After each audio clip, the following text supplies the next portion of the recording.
Ann Stafford, who was born in 1916 and died in 1987, was born in La Habra and lived her whole life in California. She was awarded a scholarship to Stanford University, where she was associated with a group of young poets surrounding Igor Winters. In the late 30s, she received her PhD in English literature from the University of California, Los Angeles. From 1962 to 1985, Stafford taught literature and writing at California State University, Northridge. She was the first woman to be named Professor of the Year in the California State System in 1974. Her poems appeared frequently in such journals as The New Yorker, The Atlantic Monthly, Poetry, and The New Republic. And she also wrote essays on poets and poetry for a number of scholarly journals. In 1970, her verse translation of the Bhagavad Gita was published, followed by in 1972 her anthology, The Women Poets in English, the first comprehensive collection of poetry by women. And she received many awards for her poetry, among them the Shelley Memorial Award, an award for literature from the National Institute of Arts and Letters, the De Castagnola, these are all PSA awards from the Poetry Society of America, except for the National Institute. Stanford was the recipient of 2 National Endowment Grants, National Humanities, 2 silver medals from the Commonwealth Club of California. She was poetry consultant for the Huntington Library, an officer of the Poetry Society of America, Associated Writing Programs, poetry editor for the Los Angeles Times from 1957 to 1967, chairperson of the Pulitzer Prize Committee for Poetry in '84, and after her death, there was the Ann Stafford Poetry Prize, sponsored by the University of Southern California, created in her name. And most people, I shouldn't say most people, many people, including poets, have not heard of Ann Stafford. Again, this wonderful volume from Copper Canyon has brought her back to some. This is a little bit from my essay about Ann. It's called Vanishing Woman, Ann Stafford in Memoriam. When I first met Ann Stafford, I thought of her as a kind of vanishing woman. She managed a great impersonation of an ordinary woman, as in James Merrill's unforgettable depiction of Elizabeth Bishop. I met her a year or so after I'd moved to Los Angeles from New York City. We were introduced. No, she came across a lawn holding out her hand to me at the Athenaeum on the Caltech campus. It was a literary cocktail party crowded with writers wandering through the dramatic gardens. She shook my hand vigorously. She was an open-faced, light-haired, tanned woman, looking very much like a Beverly Hills matron, which it turned out she was. Ann was not. It was a great disguise. She could seem not there, and yet was most emphatically there, her eyes penetrating, her manner intense.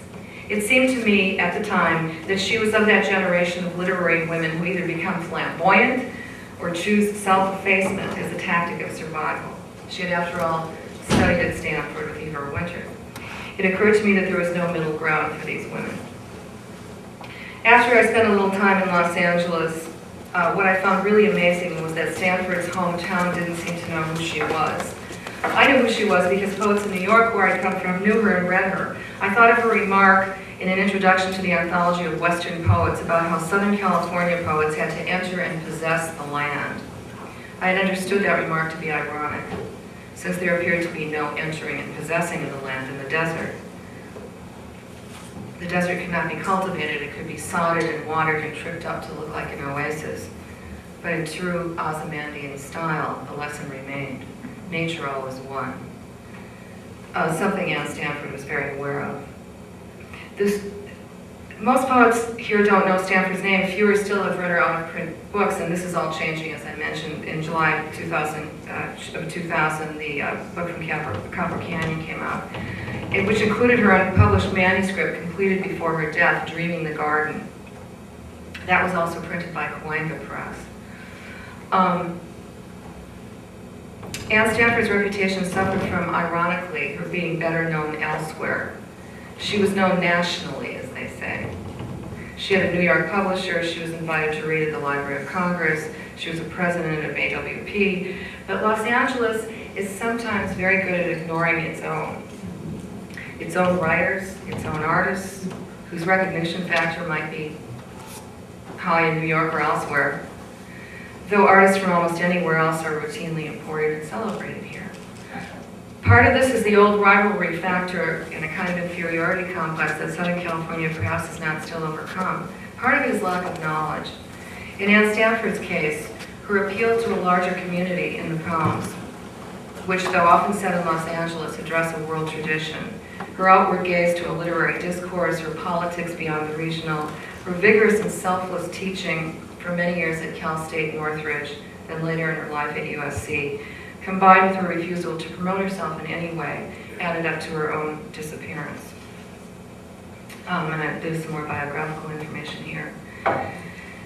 In a way, the dust jacket of her 1970 book of poems, The Descent, unwittingly dramatizes her predicament. And here's a quote from that book jacket. Once described as a California poet, Ann Stafford is now recognized as one of the most significant poets in America. The subtext here is obvious and designed to provoke unfortunate analogy. For example, that California is the opposite of significant.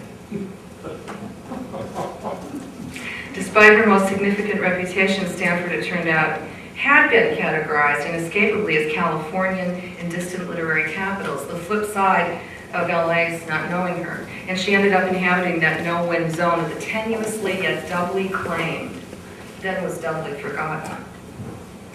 To me, the world Ann Stafford addressed was both smaller and larger than California and untethered to New York. She addressed her life, her garden, the toyen and walnuts, her horses and crows and canyons and palms, as well as the demand of the cultivated spirit, the poetic sensibility that roams large and borderless, alive and curious. And I'm going to read just a little bit of just a short passage from The Countess of Forley, which is a strange book which was inspired by Caterina Sforza, a 15th century noblewoman, daughter of the Duke of Milan, who rose to the center of Quattrocento intellectual life and political intrigue in Rome, and ultimately ruled city-states and fought alongside her soldiers. She seems at first an unlikely heroine for the retiring Stafford, but in many ways she is the embodiment of Ann's protean poetic identity.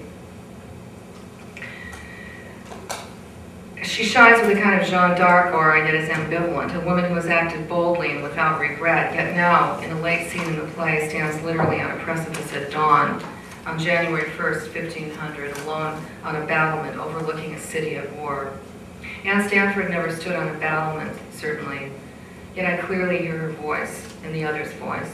I can envision Ann up on Benedict Canyon, where she lived for so many years, overlooking the strange desert city of Los Angeles. The following passage is vintage Ann Stafford, asking the hardest questions, not worried about being forgotten, but worried about how the living mind learns to pray. There lies my city, quiet among the blasted fields, asleep in this cold dawn. In their tents below, the enemy sleep the same and wake to fight the same as yesterday. And we ourselves are hung between life and death, in the dying off, as one who falls from a great height is dead, sucked toward the earth, still crying, God save me, Lord have mercy. It is too late to counter with good deeds the evil done, the charity not done. What would we save? The breath, the changing flesh, honors and land, the justice of a cause, or our immortal part, the unmeasurable soul. And I, caught here midair, should pray the new day in before the fight. How do we pray? With one side of the mind. One half knows that God has fashioned us. The other half, full manned with doubts and proofs, hung with earth's wisdom that derives such claims. Ann Stafford's poetry reasserts justly and significantly its claim on our literary consciousness, as it was destined to do. I believe the poems will never die, simply because they were written to last.